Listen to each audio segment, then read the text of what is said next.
महबूब जी सारी उम्मत के फिरके वारियत खां बचा। ओ मौला सचल साईं भिटाई साईं जे पैगाम ते सूफिन जे नसियल वाट ते महबूब जी उम्मत के हलन नसीब कर। हे वली सगुराई इमाम हुसैन जा पैरोकारन जन वट जेको भी अचे थो अमन जो पैगाम आ, पर मौला जेके पैसन खातिर फिरके वारियत फैलाए जुल्म था कन महबूब जी उम्मत के उन ज़ालिमन जी सोबत खां पनाह अता फरमा।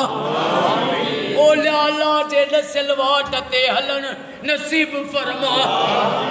अल्लाह करोड़ सलवात जुमले सजे दुरूदन जो वास्तो थी।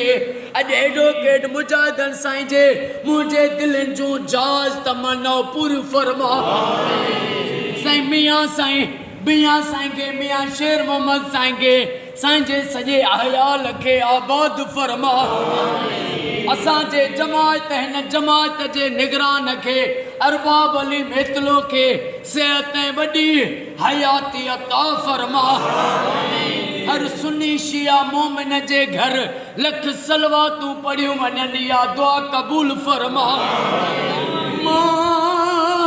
दिल जो गुजड़ियों गालियों मिठा तोखे न चवां त भला कंहिंखे चवां। अल्लाह इमाम हुसैन जी नंढड़ी न्याणी अम्मा मासूम बीबी सकीना जो वास्तो थी मुजाहिदन साईं जे मुझे असां सभिनी जे दिलनि जो जाज तमन्ना पूरी फरमा। जेके मीडिया वारा दोस्त न दुआ में शरीक आहिनि इन्हनि जा बच्चा घर आबाद फरमा।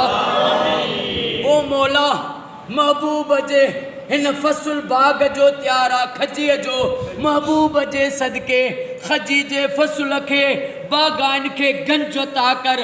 घणे मींहं नुक़सान वारे मींहं को बचा पनाह अता फरमा। हर बागाई के हिन साल गंज अता फरमा। हर मोमिन के गंज अता फरमा। अल्लाह मां सजी सिंध के कबाली झेड़न को बचा। बिरादरी जे झगड़न को बचा। सूफिन जी धरती ते अली असगर जो वास्तो थी अमन कायम फरमा। ओ मौला जुमले सां सभिनी जो बेड़ो तार। ओ सचल साईं असां तुझे दर सवाले तू अल्लाह जी बारगाह में सवाली थे असां सभिनी जो बेड़ो तार। फराद हुसैन साईं एहसानुल्लाह मेमन साईं जो बेड़ो तार। ओ मौला जुमले जेके भी आया सभिनी जो बेड़ो तार। जेके मुझू अमड़ियूं न्याणियूं सचल जे दर ते आयूं उन्हनि जो बेड़ो तार। इन्नल्लाह व मलाइकतहू युसल्लूना अलल नबी या अय्युहल्लज़ीना आमनू सल्लु अलैहि व सल्लिमू तस्लीमा।